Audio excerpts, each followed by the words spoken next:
છે પણ ક્લાસ નહીં। કહેવાય છે ને કે સમય બદલાઈ જાય છે પણ ક્લાસ ક્યારેય ખતમ થતો નથી। આજથી લગભગ 15 વર્ષ પહેલા ડોમેસ્ટિક ક્રિકેટના મેદાન પર ભારતના બે મહાન ખેલાડીઓએ પહેલીવાર પોતાનો દમ બતાવ્યો હતો। સમય પસાર થયો, ક્રિકેટ બદલાયો, ફેન્સ આવ્યા અને ગયા, પણ જે આગ હતી એ આજે પણ એટલી જ તીવ્ર છે। બે મહાન ઇનિંગ્સ, એક જ જુસ્સો। એક તરફ તોફાની અંદાજ, 94 બોલમાં 155 રન, દરેક શોટમાં આત્મવિશ્વાસ, દરેક છક્કામાં જુસ્સો અને દરેક રનમાં એક સણસણતો જવાબ। બોલરો મતતા રહ્યા, ફિલ્ડ બદલાતી રહી, પણ બેટ બોલતું જ રહ્યું।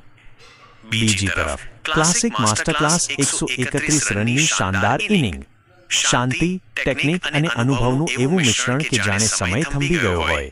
આ માત્ર રન નહોતા, પણ એ લોકો માટે સંદેશ હતો જેમને લાગતું હતું કે હવે રમત પૂરી થઈ ગઈ છે। સાચા લેજન્ડ્સ ક્યારેય ફોર્મમાંથી બહાર નથી જતા, એ માત્ર એક જ વસ્તુ કરે છે, જોરદાર કમબેક।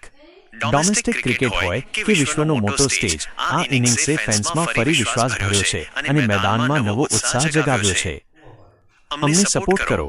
જો તમને પણ આ જોડી, આ જુસ્સો અને આ શાનદાર ભારતીય ક્રિકેટના બે સૌથી મોટા નામ, એક તરફ run machine minus Virat Kohli અને બીજી તરફ hitman minus Rohit Sharma, Virat Kohli minus, જેનું પેશન, ફિટનેસ અને સતત પરફોર્મન્સે વિશ્વ ક્રિકેટને નવી દિશા આપી। પ્રેશર હોય કે ચેઝ, વિરાટ હંમેશા આગળ ઊભો રહે છે।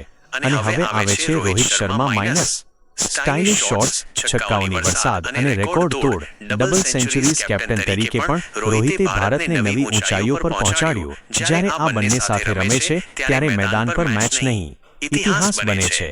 વિરાટનો જુસ્સો અને રોહિતની ટાઇમિંગ માઇનસ, આ માત્ર ખેલાડી નથી, ભારતીય ક્રિકેટની શાન છે।